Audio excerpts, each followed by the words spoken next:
Hello and good morning friends. આજના વિડીયોમાં હું આપના માટે લાવ્યો છું 24 જૂન 2025ના પરીક્ષાની દ્રષ્ટિએ ખૂબ અગત્યના એવા કરંટ અફેર્સના પ્રશ્નો.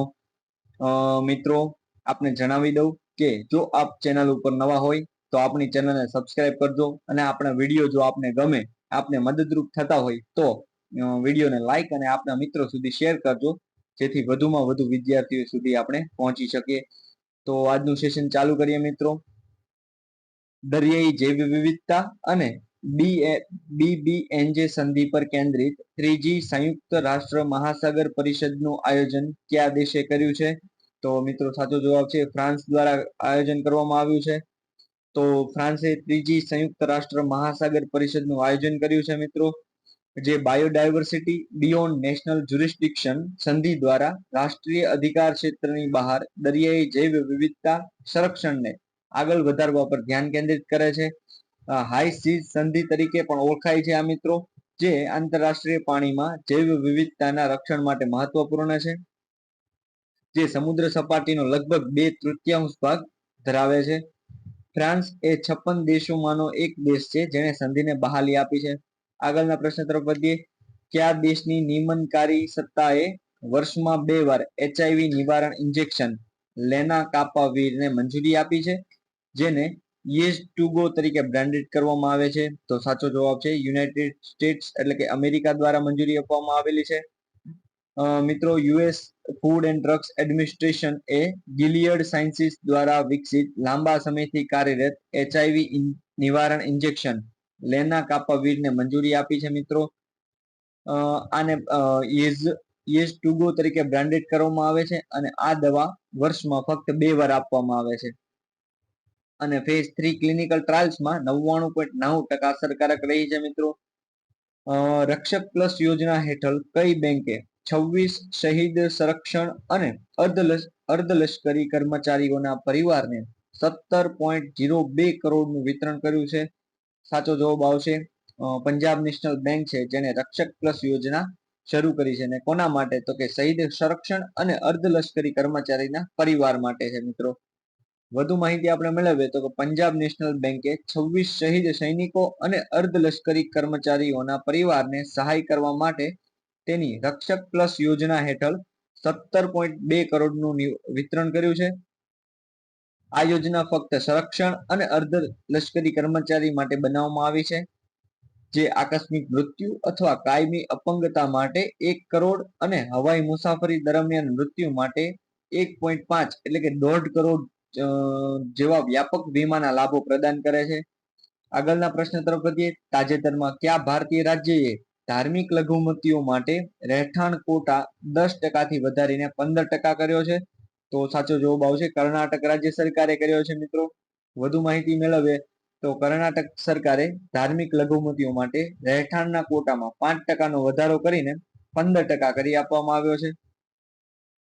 મિત્રો, મોસ્ટ આઈએમપી પ્રશ્ન, નાના ઉપગ્રહ પ્રક્ષેપણ વાહન એટલે સ્મોલ સેટેલાઇટ લોન્ચ વ્હીકલના ઉત્પાદન અને વ્યાપારીકરણ માટે ઈસરો પાસેથી કઈ સંસ્થાએ 511 કરોડનો ટેકનોલોજી ટ્રાન્સફર કરાર મેળવ્યો છે? તો મિત્રો સાચો જવાબ આવશે HAL એટલે કે હિન્દુસ્તાન એરોનોટિક લિમિટેડ.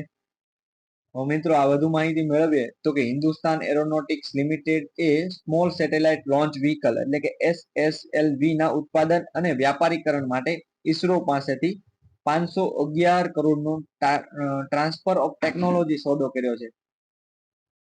ભવિષ્યમાં વાર્ષિક 6 થી 12 SSLV નું ઉત્પાદન કરવાની યોજના છે, જે ભારતના અવકાશ વ્યાપારીકરણ લક્ષ્યોમાં નોંધપાત્ર પ્રદાન આપશે મિત્રો. આગળના પ્રશ્ન તરફ વધીએ.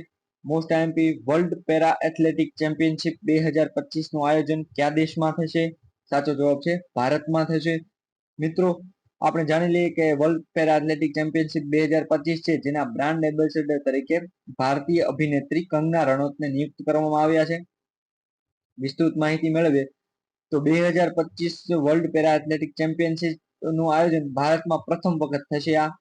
આ ઇવેન્ટ દિલ્હીના જવાહરલાલ નહેરુ સ્ટેડિયમમાં યોજાશે અને ભારત ચેમ્પિયનશિપનું આયોજન કરનાર ચોથો એશિયન દેશ બનશે અને ભારતમાં પ્રથમવાર આયોજન થઈ રહ્યું છે. આગળના પ્રશ્ન તરફ વધીએ. ક્યુ આંતરરાષ્ટ્રીય એરપોર્ટ ભારતનું સ્વદેશી રીતે નિર્મિત રનવે રબર રિમૂવલ મશીન તૈનાત કરનારનું સૌ પ્રથમ છે? તો સાચો જવાબ આવશે નોઈડા ઇન્ટરનેશનલ એરપોર્ટ છે જેણે રબર રિમૂવલ મશીન તૈનાત કર્યું છે, જે ભારતમાં સૌ પ્રથમવાર કર્યું છે. નોઈડા ઇન્ટરનેશનલ એરપોર્ટે એનલોન ટેકનોલોજી સોલ્યુશન સાથે ભાગીદારી કરીને ભારતના પ્રથમ સ્વદેશી રીતે નિર્મિત રનવે રબર રિમૂવલ મશીન એટલે કે RRM ક્લીન જેટને તૈનાત કરીને એક અગ્રણી પગલું ભર્યું છે મિત્રો. આ મશીન વિમાનના ઉતરણમાંથી રબરના થાપણ એટલે કે રબર જો રનવે ઉપર ચોંટ્યો હોય તો એને અસરકારક રીતે દૂર કરીને સલામતી જાળવવામાં મહત્વપૂર્ણ છે. મિત્રો આગળના પ્રશ્ન તરફ વધીએ. NPCI એટલે કે નેશનલ પેમેન્ટ કોર્પોરેશન ઓફ ઇન્ડિયાની નવી API સુવિધા કયા સરકારી પોર્ટલ પર રિયલ ટાઈમ પાન અને બેંક ખાતાની ચકાસણીને સક્ષમ કરશે? તો સાચો જવાબ આવશે આવકવેરા પોર્ટલ. મિત્રો વધુ માહિતી આપણે મેળવીએ તો કે national payment corporation of India એ ખાસ કરીને આવકવેરા માટે ઈ ફાઇલિંગ પોર્ટલ માટે પાન અને બેંક ખાતાની વિગતોની રિયલ ટાઈમ માન્યતાને સક્ષમ કરવા માટે એક નવી API આધારિત સિસ્ટમ શરૂ કરી છે.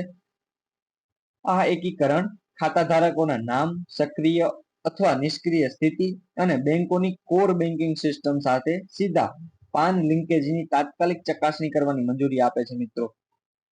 આ પહેલનો ઉદ્દેશ છે તો ટેક્સ રિફંડ ઝડપી બનાવવું, મેન્યુઅલ ભૂલો ઘટાડવી અને ITR ફાઇલિંગ દરમિયાન કરદાતાઓ માટે પ્રક્રિયાઓને સુવ્યવસ્થિત કરવાનો છે.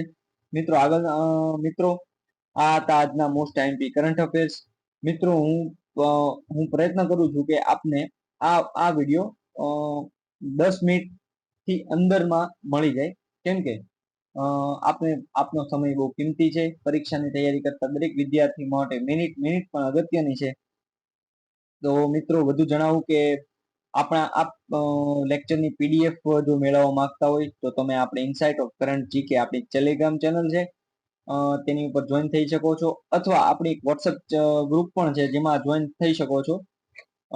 મિત્રો આપને જણાવી દઉં કે જો વિડીયો આપને ગમ્યો હોય તો આ વિડીયોને લાઈક, સબસ્ક્રાઇબ અને શેર કરજો. વધુમાં વધુ શેર કરજો મિત્રો, જેથી આપણે વધુમાં વધુ વિદ્યાર્થીઓ સુધી પહોંચી શકીએ. તો ત્યાં સુધી ઓલ ધ બેસ્ટ. જય હિન્દ.